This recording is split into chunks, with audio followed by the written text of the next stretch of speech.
What? Oh, you're that Sonic from another dimension, aren't you? Right, that makes sense. Ho! You have no idea how right Tails was here. Hello everybody, I am Shadow759, and I am here to present to you a new theory. I know some of you are confused, saying like, it's a theory, but it's fact. Of course it is, but the naysayers don't want you to know the truth, so we have to call it a theory. Despite the fact that it's real. Speaking of what's real, this warning is real. If you guys want to stay ignorant from the world of Sonic, then leave this video right now because what I have to say will completely destroy all reality of your mind. This is not for the weak-minded. The naysayers are gone, and the truthers that want to know the truth are here. Welcome everybody. Let us begin.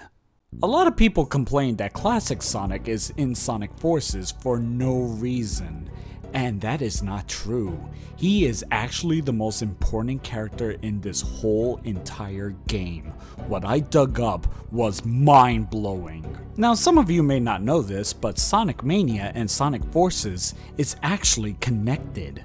I know what some of you are saying. Sonic Forces told us nothing about this link, but Sonic Mania has. Sega has assumed that we would all play Sonic Mania and Sonic Forces in order to understand this link, but some of us don't want to play Sonic Mania because some of us think it's a bad game, and many of us agree that Sonic Forces is a really terrible game. I took on Sega's challenge and I actually played both of them, and this is my discovery. To understand this link, we have to play Sonic Mania first because it actually plays out like a prequel to Sonic Forces. More details later on how this is really important. The first huge discovery is that the Phantom Ruby is actually in this game, and it actually activated on its own somehow.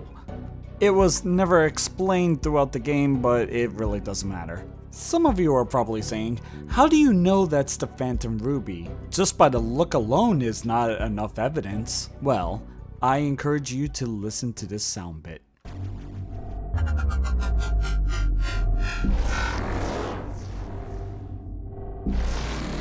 It's the same sound as Infinite's Phantom Ruby. You're insisting. Whoa! Sonic, you okay?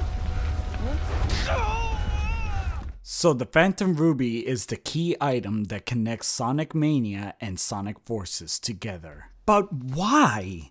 Why is this item so important?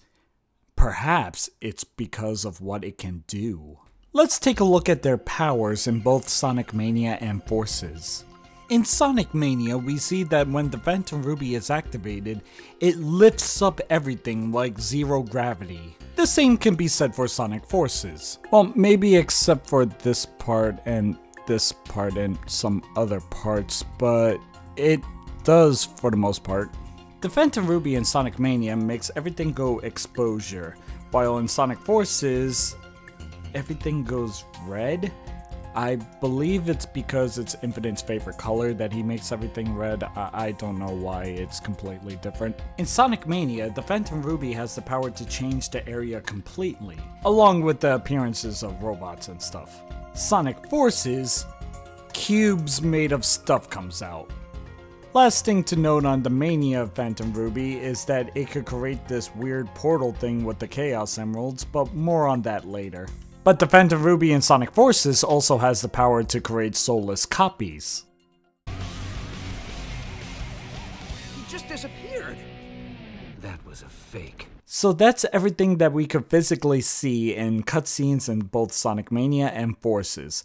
But Sonic Forces actually takes it a step further by actually explaining what the Phantom Ruby can do. Allows Shadow to explain what the whole soulless copies are. Infinite can create virtual reality projections. They have mass and form, but no heart and soul. Virtual reality? So all those familiar faces that were part of Eggman's army? Replicas. The problem is, they may not be real, but their powers are as formidable as the originals. According to Rouge, Infinite can create unlimited numbers of them. So fight after fight, he can just keep cranking out counterfeits? Exactly. So how in the world does Shadow know all of this? He's not exactly the brightest Sonic character, and he could be making up stuff as he goes along. It left me confused. I looked all over the game and it was never explained on how Shadow knows all of this. However, we got our answer in the Sonic Forces free DLC episode Shadow.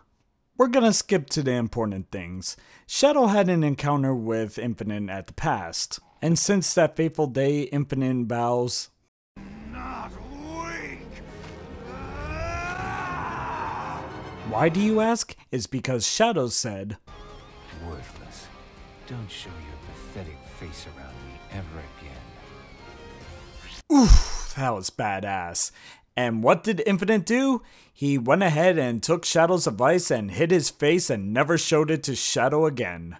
Thus proving what a tool he is. But I suppose that's the way it goes. Because of this revenge thing, Infinite went ahead and encountered Shadow and did all his Phantom Ruby nonsense on him. Take this.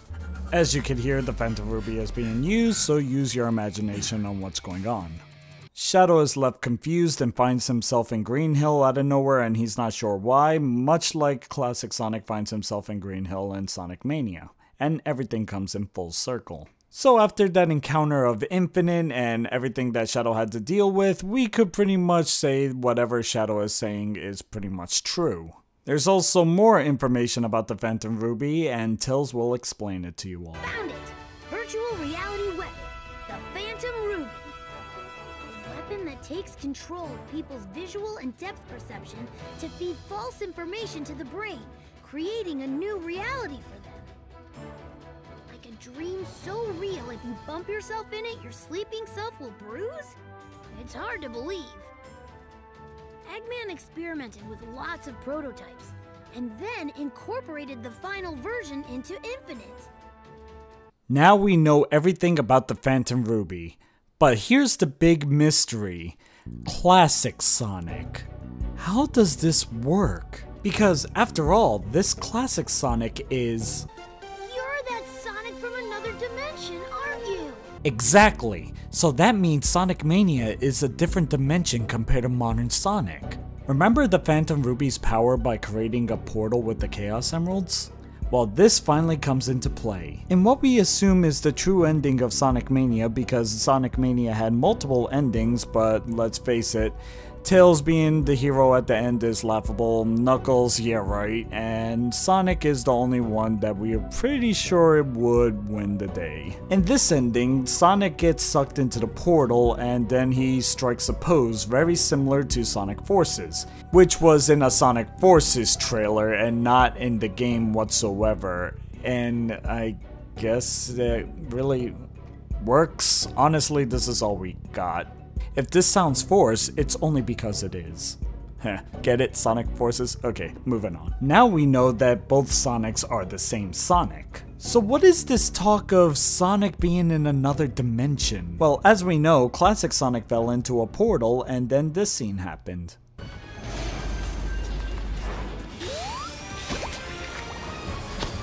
Oh, you're that Sonic from another dimension, aren't you? Right, that makes sense, I think. Do you know how you got here? Maybe the power that Eggman is using is somehow affecting other dimensions. Okay, so there's a few things that we need to discuss in this one scene alone. Number 1, classic Sonic is an idiot. He doesn't somehow know that he fell into a hole that brings him to a different dimension, so he kinda just shrugged it off. Alright. Number 2, so the Phantom Ruby is affecting other dimensions. After us babbling about the Phantom Ruby earlier, we know for a fact that it doesn't have any dimension powers whatsoever. So the big question is, how is Classic Sonic from a different dimension? So does that mean that Classic Sonic is not real?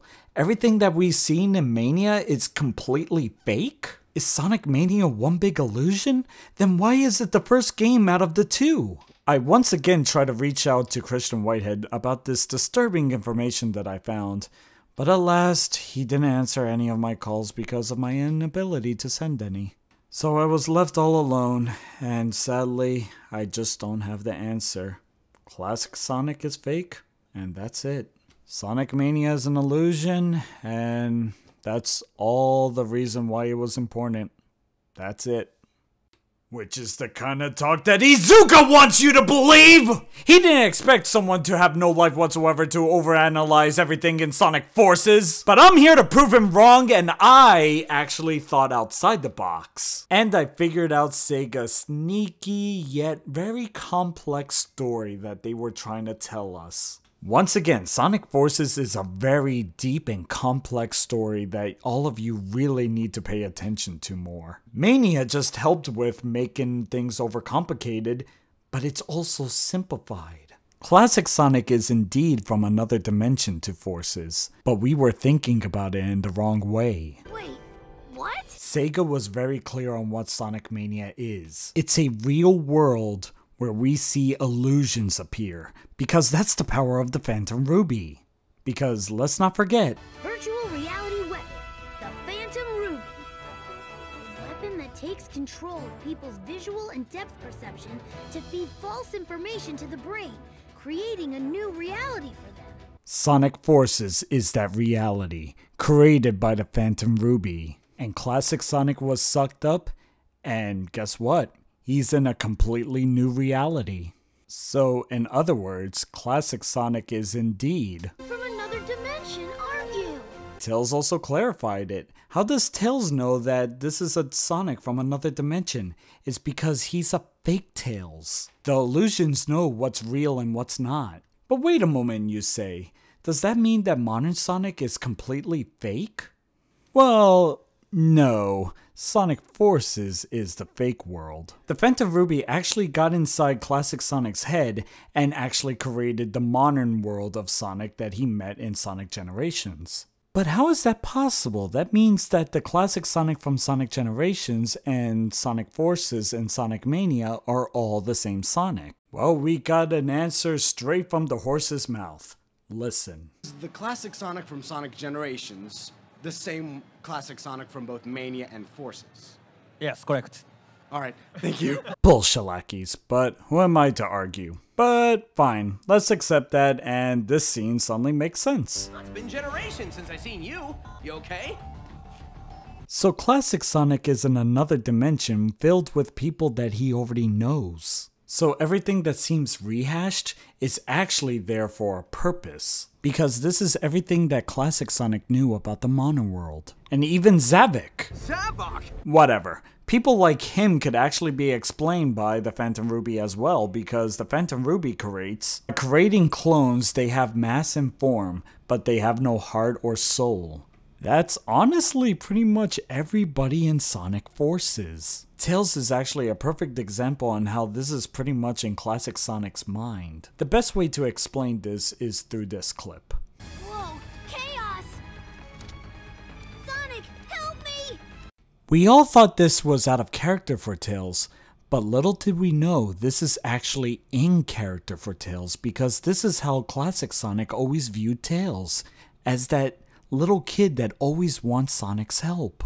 And also the fact that he wasn't really that much of a help in his adventures. But wait, Classic Sonic wasn't always around, so how is this world existing? How is everybody just interacting with each other and just acting as if it was real? Well, let's keep in mind on what the Phantom Ruby is capable of. A weapon that takes control of people's visual and depth perception to feed false information to the brain, creating a new reality for them. Like a dream so real, if you bump yourself in it, your sleeping self will bruise? It's hard to believe. Creating a whole new reality that things that you feel, your actual self will feel it.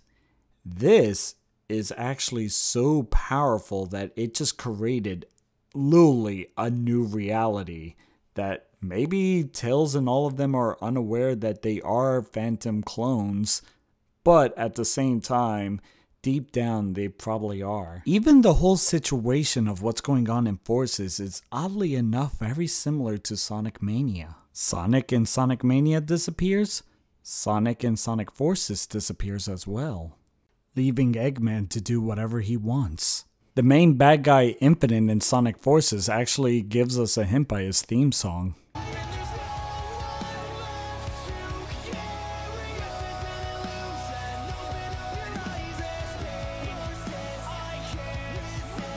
Classic Sonic has to open up his eyes and see that this is all an illusion.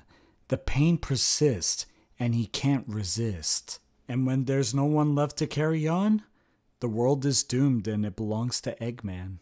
But much later in the game after you beat it, Classic Sonic finally beat the illusion and he gets to go home, thus ending Classic Sonic's trap in the illusion.